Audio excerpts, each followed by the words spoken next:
नमस्कार मंडळी, चला तर होळी स्पेशल पुरणपोळी बनवण्यासाठी एक खास सिक्रेट टिप्स तुमच्यासोबत शेअर करणार आहे। जर का तुम्ही ही टिप्स वापरून पुरणपोळी बनवली तर तुमचं कौतुक झाल्याशिवाय राहणार नाही। तर यासाठी वापरलेली टिप्स तर व्हिडिओमध्ये पुढे समजेलच, पण त्या अगोदर आपल्याला इथे पुरण बनवण्यासाठी लागणार आहे चणा डाळ। तर ही चणा डाळ मोजून घ्यायची आहे। इथे 1 वाटी चणा डाळ घेतलेली आहे। आता ही चणा डाळ आपल्याला स्वच्छ अशी पाण्याने धुवून घ्यायची आहे। तर यामध्ये भरपूर असं पाणी घालायचं आणि हाताने चोळून ही आपल्याला डाळ व्यवस्थित अशी धुवून घ्यायची आहे, जेणेकरून यामध्ये असलेली धूळ माती काही असेल तर ते निघून जाईल। त्यामुळेच कुठलीही डाळ आहे ती आपल्याला स्वच्छ 2 ते 3 पाण्याने ही आपल्याला अशा पद्धतीने धुवून घ्यायची आहे। तर इथे डाळ धुवून घेतली, डाळीमध्ये निघलेलं खराब पाणी काढून घ्यायचं आहे। आता आपल्याला ही डाळ कुकरमध्ये टाकून घ्यायची आहे। तर इथे घेतलेला आहे कुकर आणि आता ही कुकरमध्ये डाळ टाकून घेऊया। आता डाळ पटकन शिजावी तशीच मऊ शिजण्यासाठी ना एक खास टिप्स तुम्हाला देणार आहे। तर डाळ शिजत घालतानाच ही टिप्स जर तुम्ही फॉलो केली तर तुमची डाळ जी आहे ना तर एकदम मऊ आणि छान पुरण अगदी जिभेवर विरघळून जाईल असं पुरण तयार होतं। तर पहा, इथे सुरुवात पहिले तर आपण डाळ घालून घेतली, 3 ग्लास पाणी घातलं, त्यामध्ये ना 1 चमचा तेल घालायचं आहे। तेलामुळे ना डाळ आतपर्यंत मऊ शिजल्या जाते, तसंच पुरण कोरडं होत नाही। आणि पाव चमचा हळद घालायची। आता हळद ऑप्शनल आहे, पुरणाला कलर छान यावा यासाठी आपण हळद घातलेली आहे। तुम्ही अगदी स्किप केली ना तरी देखील चालेल। त्यानंतर कुकरला झाकण लावून घ्यायचं आहे आणि इथे कुकरला आपल्याला 5 ते 6 शिट्या करून घ्यायच्या आहे। आता तुम्हाला किती वेळ लागतो त्यावरती तुम्ही इथे डाळीसाठी कुकर लावू शकता, पण डाळ आपल्याला व्यवस्थित आणि मऊ अशी शिजवून घ्यायची। आता कुकरला डाळ शिजते तोपर्यंत इकडे आपण पीठ भिजवून घेऊया। तर इथे ना गव्हाचं पीठ घेतलेलं आहे, 2 वाट्या गव्हाचं पीठ इथे चाळून घेतलं। 1 वाटी डाळीसाठी 2 वाट्या इथे गव्हाचं पीठ घेतलं, ते चाळून व्यवस्थित घेतलेलं आहे।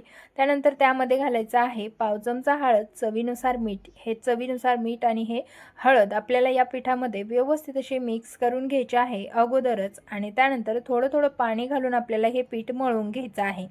आता इथं पीठ मळत असताना ना कुठलीही टिप्स किंवा कुठल्याही तेलाचा आपल्याला वापर करायचा नाही। सांगितल्याप्रमाणे ज्या प्रकारे आपण चपातीसाठी पीठ मळतो ना तशाच प्रकारे आपल्याला इथे सिंपल असं पीठ मळून घेतलेलं आहे। देखील पाहू शकता, अगदी जसं आपण चपातीला मळतो ना तसं सहज पीठ मळून घेतलं। त्यानंतर आपल्याला लागणार आहे एक बाउल। आता या बाउलवरती आपल्याला कॉटनचा रुमाल किंवा कॉटनचा कुठलाही तुमच्याकडे कपडा असेल तो टाकून घ्यायचा आहे। तर इथे पहा, हा कॉटनचा रुमाल आहे तो टाकून घेतला। आता यामध्ये आपल्याला हे भिजवून घेतलेलं पीठ ठेवायचं आहे। त्यानंतर आपल्याला हे पीठ जे आहे ना ते बांधून घ्यायचं आहे। तर आता या कपड्यामध्ये व्यवस्थित असं गाठ बांधून घेतलेली आहे। त्यानंतर आपल्याला या पिठाला या वाटीमध्ये ठेवून पाणी घालून घ्यायचं आहे। तर हे पिठाची गाठ ना थोडीशी घट्ट पोटली बांधून घ्यायची आहे आणि यामध्ये आपल्याला हे पीठ ठेवायचं आहे। आता आपण पीठ अगदी सहज आणि झटपट चपातीला मळतो तसं मळलंय, पण ही पद्धत केल्यामुळे ना पीठ अगदी लोण्यासारखं मऊसूत तयार होतं। ते तुम्हाला मी पुढे दाखवणारच आहे। पण ना पीठ बुडेल इतकं पाणी घालून आपल्याला हे वाटीवरती झाकण ठेवून हे पीठ ठेवायचं आहे। तर ना इथे थोडंसं हलकंसं दाबून घेतलं म्हणजे व्यवस्थित असं हे पिठावरती पाणी राहील। तर आता यावरती झाकण ठेवूया आणि 20 मिनिटासाठी हे पीठ आपल्याला असंच पाण्यामध्ये ठेवायचं आहे। आता पाण्यामध्ये पीठ ठेवून झालं की इकडे पुरण देखील आपलं छान असं शिजलं गेलेलं आहे। आता कुकरची शिट्टी काढली आणि तुम्ही पाहू शकता मस्त अशी आपली डाळ शिजल्या गेलेली आहे। डाळ ना अशी विरळ झाली की छान शिजल्या गेलेली असते। तर डाळीला कलरही छान आलेला आहे, तशी डाळ आपली एकदम मऊ शिजल्या गेलेली आहे। जर अशी बोटावरती मॅश होत नसेल तर पुन्हा तुम्ही कुकरला एखादी शिट्टी काढून घेऊ शकता, पण पुरणसुद्धा आपल्याला असंच परफेक्ट शिजवून घ्यायचं आहे। त्यामुळेच ना आपली पुरणसुद्धा व्यवस्थित आणि योग्य पद्धतीने शिजवलेलं असेल तर आपली पुरणाची पोळी तितकीच मऊ लुसलुशीत तयार होते। तर आता पुरणाची डाळ शिजवून झाली, पुरणाच्या चाळणीमध्ये ही काढून घेऊया। आता या डाळीमधलं आपल्याला संपूर्ण पाणी निथळवून घ्यायचं आहे। यामध्ये जर पाण्याचं प्रमाण राहिलं तर तुम्हाला पुरण परतवण्यासाठी वेळ लागू शकतो. शिवाय पुरण परतत असताना थोडंफार पुरणामध्ये जर पाणी राहिलं तर पुरणाच्या पोळ्या फुटू देखील शकतात. तर त्यासाठीच आपण इथे डाळीमधलं पूर्णपणे पाणी काढून घेतलं. आता हे पाणी आपण सार बनवण्यासाठी तर यूज करणार आहोत. तर इथे आपलं पुरण पूर्णपणे यामधलं पाणी वेगळं झालेलं आहे. शिवाय थोडंसं नॉर्मल थंडसुद्धा झालेलं आहे. आता हे पुरण पाहू शकता किती छान शिजल्या गेलेलं आहे. अगदी सहज मॅश होत आहे. तुम्ही ना असं देखील मॅश करून हे पुरण परतवून घेऊ शकता. पण इथे पुरणाच्या चाळणीतून काढलं की एकसारखं आणि मस्त मऊसूत पुरण तयार होतं. तर याच पद्धतीने संपूर्ण पुरण जे आहे ना ते चाळणीमधून काढून घेतलं. त्यानंतर ज्यामध्ये तुम्हाला चरका द्यायचा आहे पुरणाला किंवा परतायचा आहे त्या भांड्यामध्ये आपल्याला हे पुरण काढून घ्यायचं आहे. तर आता ज्या वाटीने आपण पुरण मोजून घेतलं होतं ना त्याच वाटीने आपल्याला यामध्ये गूळ किंवा साखर जे बी घालायचं असेल ते मोजून घ्यायचं आहे. तर आता इथे आपलं 1 वाटी डाळ होती ना त्यासाठीच 1 वाटी गूळ आपण कट करून घातलेला आहे. त्यानंतर यामध्ये अर्धा चमचा वेलची पावडर घालून घ्यायची आहे. या व्यतिरिक्त तुमच्याकडे जायफळ जर असेल तर ते देखील यामध्ये तुम्ही थोडीशी त्याची पावडर घालू शकता. आता गूळ यामध्ये व्यवस्थित मिक्स करून घेतला. त्यानंतर गॅसवरती पॅन ठेवायचा आहे. जर तुम्ही डायरेक्ट गूळ टाकून गॅसवरती पॅन ठेवला तर पुरण लगेचच खाली लागतं. त्यामुळे पुरण खाली करपू नये यासाठी आपल्याला डाळ व गूळ जो आहे तो अगोदरच मिक्स करून घ्यायचा आणि त्यानंतर परतायला ठेवायचा आहे. आता हे पुरण आपण परतत असताना गूळ जसा जसा मेल्ट होईल तसं तसं पुरण जे आहे ना ते पातळ व्हायला सुरुवात होती. पण घाबरून जायचं काहीच कारण नाही. हळूहळू जसं जसं आपण हे पुरण परतत जाऊ तसं तसं ते पुन्हा एकदा घट्ट व्हायला लागतं. तर इथे व्यवस्थित असं हे पुरण आपण परतवून घेऊया. पाहू शकता इथे पातळ झालंय पण थोड्या वेळासाठी परतवलं की पुन्हा एकदा पाहू शकता तुम्ही व्यवस्थित असं बऱ्यापैकी या पुरणामधलं पाणी आटलं गेलेलं आहे. पण पुरण आणखीनही परफेक्ट झालेलं नाही. त्यामुळे ना आपल्याला हे पुरण थोड्या वेळासाठी परतवून घ्यायचं आहे. तर इथे ना आणखीन 2-3 मिनिटे पुरण परतवून घेतलं आणि छान असं इथे पुरण आपलं परतलं गेलेलं आहे. आता या पॅनमध्ये गॅस बंद करून पसरवून ठेवलं. थोड्या वेळाने थंड झाल्यानंतर तुम्ही पाहू शकता हे पुरण व्यवस्थित असं कोरडं झालेलं आहे. तर आपल्याला खूप कोरडं सुद्धा पुरण करायचं नाही किंवा खूप असं पातळ ठेवायचं नाही. अगदी हाताने त्याचा लाडू वळला जाईल ना असं पुरण बनवून घ्यायचं आहे. आणि मऊ तर किती आहे ते पाहू शकता. पण हाताला कुठेही पुरण चिटकत नाही. ते इतकं परफेक्ट असं पुरण आपलं तयार झालेलं आहे. त्यामुळे तुम्ही सुद्धा ह्या सगळ्या टिप्स फॉलो करून असं परफेक्ट पुरण बनवू शकता. आता पुरण तयार झालेलं आहे. लगेचच काढून घेऊया आणि पुरणाच्या पोळीसाठीचं जे 20 मिनिटे आपण पीठ ठेवलं होतं जवळपास त्याला आता 25 मिनिटं झालेली आहेत पाण्यामध्ये ठेवून आणि छान असं ते भिजल्या गेलेलं आहे. आता इथे ना आपल्याला ही पोटली थोडीशी लूज झालेली दिसत असेल. पण आता ही पोटली आपल्याला हलकीशी पिळून घ्यायची आहे. कारण या कॉटनच्या कपड्याने ना पाणी पकडलेलं असतं. तुम्हाला खाली दिसतच असेल पिळल्यानंतर खाली पाणी उतरत आहे. आता एक कारण आपल्या या पिठामध्ये आपल्याला अजिबात पाणी घ्यायचं नाही. पूर्ण पोटलीतलं पाणी जे आहे ते पिळून घेतलं. त्यानंतर आपल्याला ही पोटली आता सोडून घ्यायची आहे. तुम्ही आतमधलं पीठ पाहून ना तुम्ही देखील हैराण होणार आहात. इतकं मस्त असं पीठ आपलं तयार झालेलं आहे. आता या पद्धतीने आणि इतक्या सिंपल पद्धतीने भिजवलेलं हे पीठ यापासून बनवलेली पोळी अगदी ओठाने दात नसणारे सुद्धा अगदी आवडीने इतकी मस्त ही पोळी तयार होते ना आणि शिवाय त्यांना चावण्याची गरज नाही. अगदी सहजच तोंडात टाकली कीच पोळी विरघळते. तर पहा कसं पीठ झालेलं आहे. तुमच्या लक्षात येतच असेल मऊ असं पीठ झालंय आणि लोण्यापेक्षाही मस्त असं आपलं पीठ झालेलं आहे. तर तुम्हाला दाखवते. अगदी त्याला असं मस्त रेबिन टाईप म्हणजे यामध्ये चिकटपणा आलेला आहे. वरती ओढलं ना तरी सुद्धा तुटत नाही. मस्त असं पीठ भिजल्या गेले. पण यामध्ये ना अगदीच अर्धा चमचा आपल्याला तेल घालून घ्यायचं आहे. आपण पाहू शकता सुरुवातीपासून पीठ मळल्यापासून इथे ना अजिबात तेलाचा वापर केला नव्हता. फक्त इथे हाताला पीठ चिटकू नये म्हणून थोडं अर्धा चमचा इथे तेलाचा वापर केलेला आहे. त्यानंतर पीठ फक्त तेलाने व्यवस्थित असं मळून घेतलं आणि त्यानंतर इथे आपल्याला हाताला लावण्यासाठी सुक्कं पीठ आणि पुरण आणि पीठ एवढंच आपल्याला लागणार आहे. तर यापासून आता आपण बनवतोय पुरणपोळी. तर त्यासाठी छोटासा इथे जो कणकेचा उंडा आहे तो आपल्याला घ्यायचा आहे. तर कणिक ना इतकी सुंदर भिजलेली आहे आणि यापासून पोळी बनवायला सुद्धा एकदम सोपं जातं.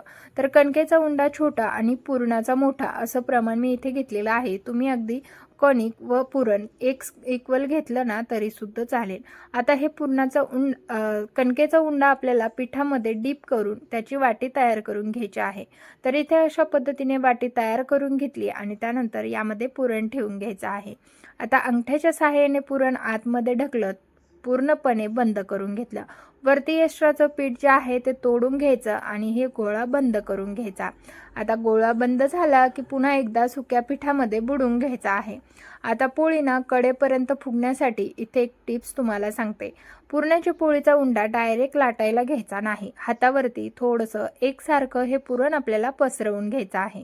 तर तुम्ही व्हिडिओमध्ये पाहत आहात ना, अशा प्रकारे आपल्याला हे पुरण जे आहे ते पसरवून घ्यायचं आहे। आता पाहू शकता हातावरती सगळीकडे एकसारखं पुरण पसरलं गेलेलं आहे, यामुळेच आपली पोळी कडेपर्यंत फुगते, शिवाय ती मऊ लुसलुशीत होते, कुठे जाड कुठे पातळ देखील राहत नाही। पोळीना लाटत असताना सुद्धा बेलनं दोन्ही साईडने हलक्या हाताने पकडायचं आहे आणि एकसारखी पोळी लाटून घ्यायची, म्हणजेच पोळी कुठे जाड कुठे पातळ होत नाही, एकसारखी आणि मऊसूत पोळी तयार होते।